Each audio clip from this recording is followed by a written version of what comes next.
You are watching TVP World special coverage of GlobSec Forum here in Prague, in the Czech Republic.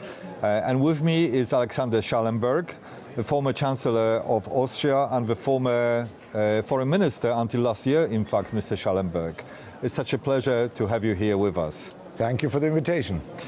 So I would like to start with Ukraine.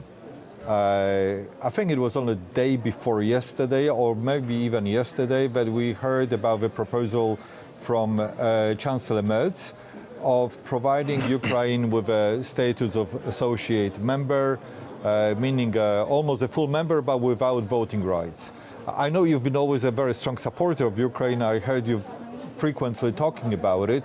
So I wonder, what are your thoughts on that? Honestly, I believe it's a geostrategic necessity for us to bring not only Ukraine, but Moldova and Southeastern Europe, the Western Balkans, into our realm. I believe this is the geostrategic litmus test of the European Union. If we cannot export stability and prosperity to our neighborhood, then we should stop talking about the Middle East and Northern Africa and other places. So I believe this is the main task we have.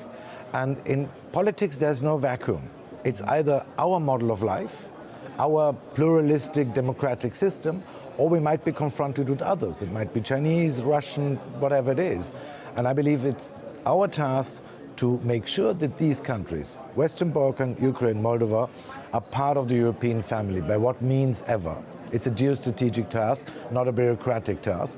The only thing, and you probably found it out already, we should not ever forget about the Western Balkans. So not only look at Ukraine, we should treat all candidate countries equally. But my question is here about this status of associate member, not a full member. Do you think that's something which is acceptable for Ukraine? Is it acceptable for you?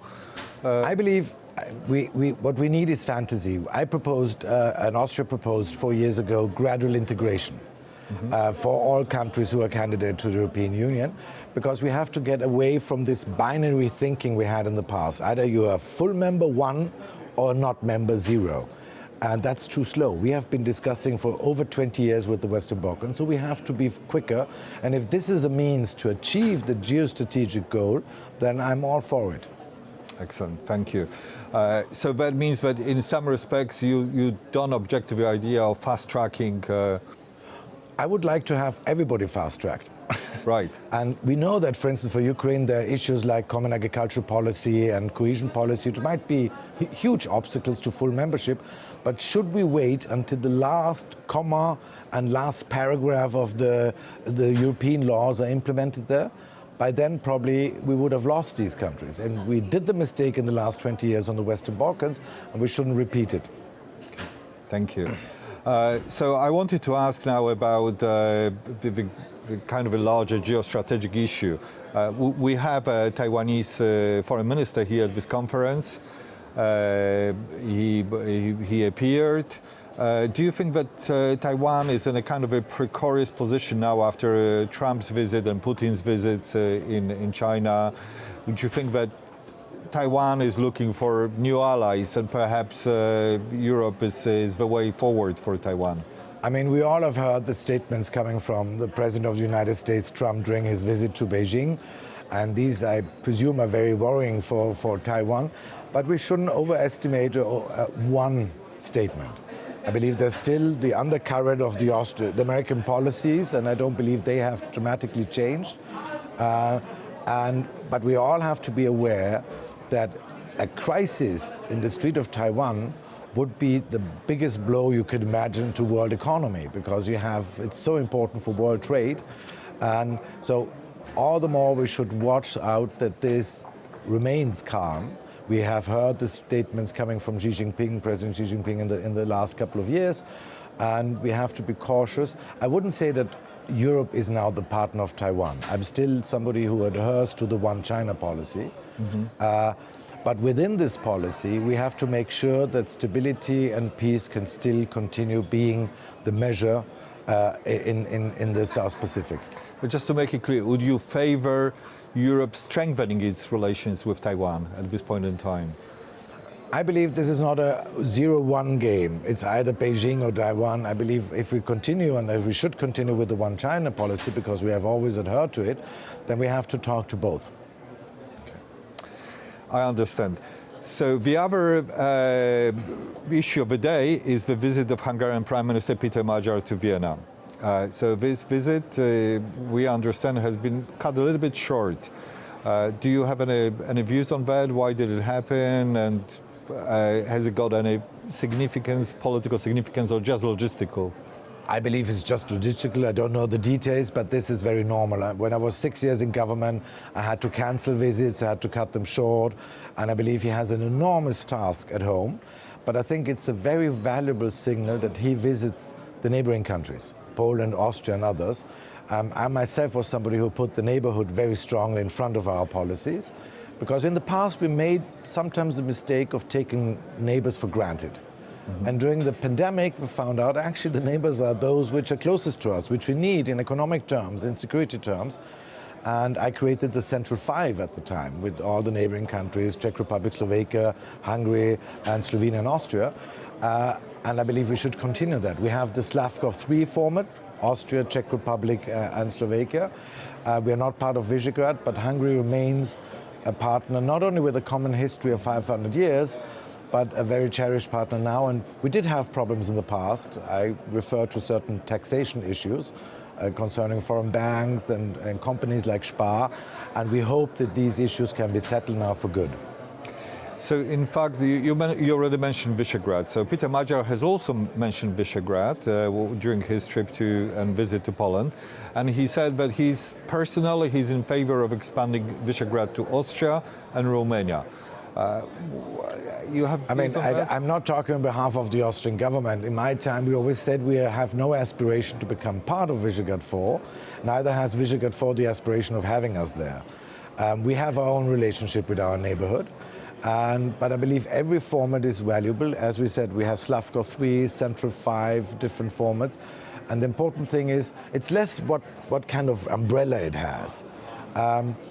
It's more important that it takes place and that we have frequent common exchange on all levels, not only government to government, but also regional level, communal level. That is actually the important thing.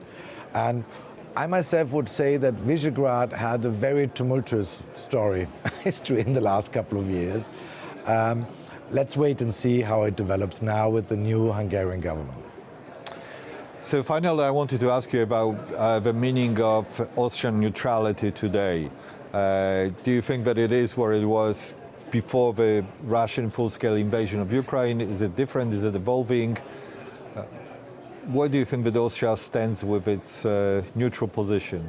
Well, I believe we have to be very clear. The Austrian neutrality, as enshrined in our constitution, is purely a military neutrality.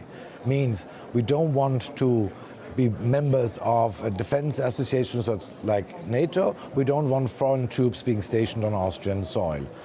Full stop. We never had a policy where neutrality was meant as value neutrality, ideological neutrality. And we were never neutral on Ukraine, because if a country, whether it's Russia or any other, violates brutally the principles of the UN Charter, Austria cannot stand by idly and watch. We never do that. I always reminded when in 1956 Soviet tanks were rolling through Budapest. The very young Austrian, fully sovereign state went to the UN and voted for every resolution against the Soviet Union. We even introduced one. So already 1 year after adopting neutrality, we made it very clear that neutrality in Austria is not a value neutrality. It is based on the UN Charter, and if one country violates brutally in the way Russia is doing it every day now for nearly 5 years, then Austria knows very clearly where to stand. Okay.